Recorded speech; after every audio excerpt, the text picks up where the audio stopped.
आंबेगाव तालुक्यातील शिंदेवाडी ते आमोंडी गावाला जोडणाऱ्या घोड नदीवरील पुलाचा भरावा व पंपखोली जल जीवन मिशनच्या अडमुठेपणामुळे वाहून गेल्याने लाखो रुपयांचा निधी पाण्यात गेला असल्याचा आरोप आमोंडी ग्रामस्थांनी केला आहे।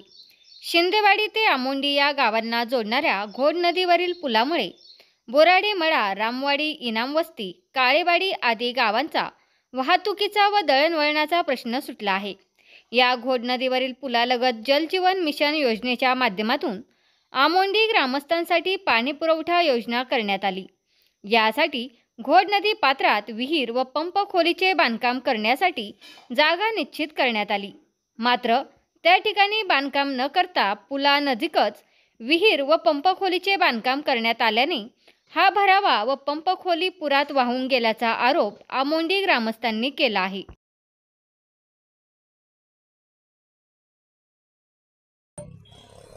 काल मागील 2 दिवसापासून मुसळधार पाऊस आंबेगाव तालुक्याच्या पश्चिम पट्ट्यात होत होता। त्याच्यामुळे घोड नदी पात्राला पूर आला होता। या ठिकाणी आपल्या आमोंडीला जो जोडणारा शिंदेवाडी येथील पूल आहे त्याला त्या पावसाने जे काही संरक्षण भिंत होती रस्त्याला ती आणि जलजीवन मिशनची रूम होती ते काल सगळं पूर्ण खचलेलं आहे। त्याच्यामुळे रस्त्याला धोका निर्माण झालेला आहे। खऱ्या अर्थानं सांगायचं झालं तर ही जी काही विहीर आहे जलजीवन मिशनच्या माध्यमातून झाली। ज्यावेळेस विहिरीचं काम चालू होतं त्यावेळेस या आंबेगाव तालुक्याच्या व्हिडिओ मॅडम रमीला वाळून मॅडम त्या ठिकाणी होत्या। त्यावेळेस आम्ही सांगितलं होतं बाबा इथं घेऊ नका, थोडी कोपऱ्यात घ्या, कारण भविष्यामध्ये त्या शेतकऱ्याचं नुकसान होणार होतं आणि शासकीय पैसा सुद्धा नुकसान होतं। आज पाहिलं तर ते रस्त्याला सुद्धा धोका झाला, ती भिंत सुद्धा पडलेली, घर सगळं जे काही इथे तिथलं मोटरचं घर होतं ते सुद्धा पडलेलं आहे आणि त्या शेतकऱ्याचं पण मोठ्या प्रमाणात नुकसान झालेलं आहे। त्यावेळेस आम्ही विरोध केला होता। व्हिडिओ मॅडम म्हटला होता की बाबा तुम्ही जर जास्त म्हणजे जलजीवन मिशनच्या कामाला उशीर होतोय, तुम्ही जर त्याचा हस्तक्षेप केला किंवा कोणी विरोध केला तर आम्ही त्यांच्यावर कारवाई करू।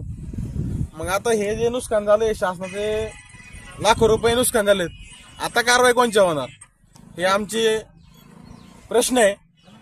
तातडीने संबंधित विभाग असतील, जलजीवन मिशनचे जे अधिकारी असतील, पंचायत समिती अधिकारी असतील, त्यांनी याच्यावर कायमस्वरूपी तोडगा काढावा आणि जी काही विहीर आहे त्यात कायमस्वरूपी हा जो पाण्याचा प्रवाह आहे तो प्रत्येक वेळेस त्या पाण्यात जाऊन ते पाणी गढूळ होणार आहे आणि परत संपूर्ण गावाला ते गढूळ पाणी प्यायला लागणार आहे। ह्याच्यात कुठल्या प्रकारचं राजकारण नाही, वास्तव परिस्थिती काय आहे, घटना घडली काय हे जे आम्ही आधी 1 वर्ष सांगत होतो ते प्रत्यक्षात आता घडलेलं आहे।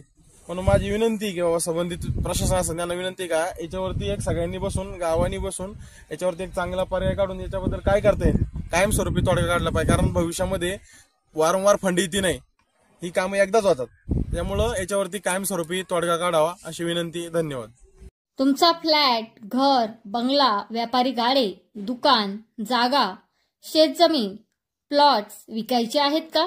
विकायचे असतील तर आजच आमच्याशी संपर्क साधा। स्थावर मालमत्ता खरेदी विक्रीसाठी आंबेगाव तालुक्यातील विश्वसनीय नाव म्हणजे सीता प्रॉपर्टीज। आमची वैशिष्ट्ये: जलद व्यवहार, तुमच्या प्रॉपर्टीजची योग्य किंमत, मालक व ग्राहक यांच्यात समोरासमोर पारदर्शक व्यवहार। आमचा संपर्क 7972 82 24 33 व 80 10 25 09 54।